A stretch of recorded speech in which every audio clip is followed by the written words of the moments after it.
Welcome back to Sunrise on this Friday morning as we take a live look from Northeast Portland. This is the NECA IBEW Electrical Training Center along Airport Way, the site of a big event happening this weekend. It's the Oregon Tradeswomen's Career Fair. They do this every year. The big day again is tomorrow. It's a free event from 9 a.m. to 3 p.m. and it's all about connecting job seekers to opportunities in the skilled construction trade. So with that in mind, we're going to bring in Joe Winter. You see him right there representing PGE. Joe, for starters, I know that PGE has been a part of this event for a long time. I know you've been to the event before yourself, so can you tell us just how cool this event is? It's really cool. It's fun watching people come in here, learn about the different trades they want to do, and be able to show them a little bit of mind to see if they want to become journeyman lineman too. Because it's not just the career fair where people show up and sit in front of a booth and you give them information about the job possibilities. You actually demonstrate what they could do in the field of work that you're talking about. So today, I understand you're going to give us a demonstration on hot sticking. What the heck is that, and show us how it's done? It's a safe way to work on the energized high voltage power lines that give you power to your house and to your newsroom every day. So it's what we have to do to maintain the lines. On the scale of 1 to 10, as you get to work here, on the scale of 1 to 10, how dangerous of a segment are we about to embark in? In real life, hopefully it's never dangerous at all if you do everything right and follow the procedures. All right, good answer. So here we go. This is just closing the cutout. This is what turns the power on to your house at the transformers. And that's one of the simplest things we do. That's the whole demonstration, Joe? No, I'm coming over here. I'm going to show you how to work a hot hoist. This is how we tighten up, everything that's built on this pole is all done with hot sticks when we're in the field. And this is to get slack and to tighten up wires and bring up wires. You can see how everything goes slack there. So we can handle wires and do all of this stuff without ever having to physically touch the wires. We're all with insulated sticks and cover that you can use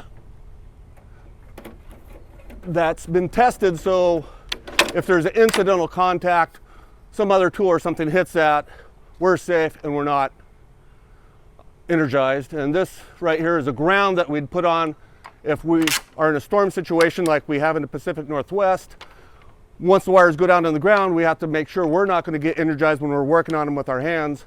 So we put on and take off these grounds, all with, sticks, which are hot sticks, which are tested at 100,000 volts per foot, and we test them every year. Joe, what you proved this morning is that you are good at working and talking at the same time, because that's not easy.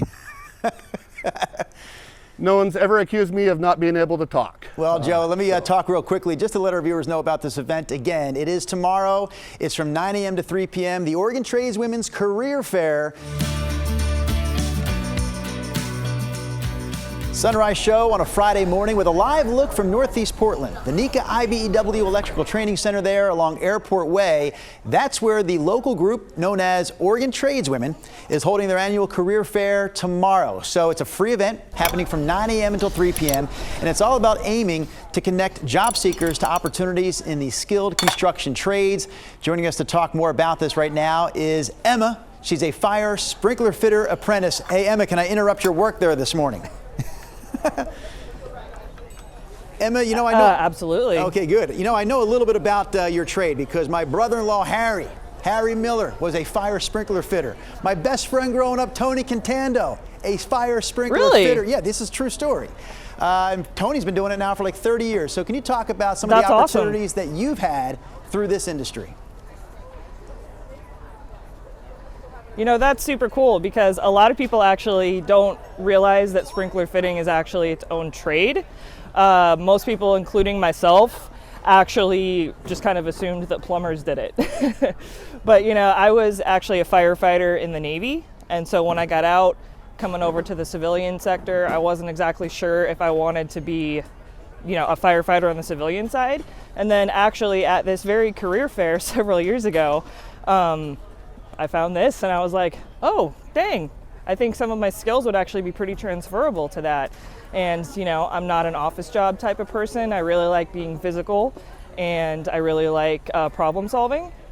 And I was like, yeah, I think I'll give that a try. And it's been fantastic so far. I've got a situation for you to solve. Can you figure out how to demonstrate fire sprinkler fitting in 30 seconds or less? You've got about 30 seconds. About 30 seconds? Oh man. Safety first. You know, the pressure's on right now. I'm not sure if I can be able to get this on here in 30 seconds. Well, I won't know if the job's finished or not, so you can kind of fool me into believing it's done even if it's not done. But what exactly are you doing? Can you explain it as you go? Absolutely. So what I'm using right now is called an in-air pipe groover. And what that does is we can basically fabricate almost any type of pipe that we need, whatever size, whatever diameter, and then we use this to actually create a groove on it so we can connect like 90 degree, 45 degree couplings, or excuse me, fittings with couplings versus having to, you know, thread everything in. Hey, it's a lot faster and it's a lot more efficient. Good news here, Emma. My brother-in-law, Harry, 35 years of sprinkler fitter, just called and said, you did a good job this morning. In fact, you're off the hook.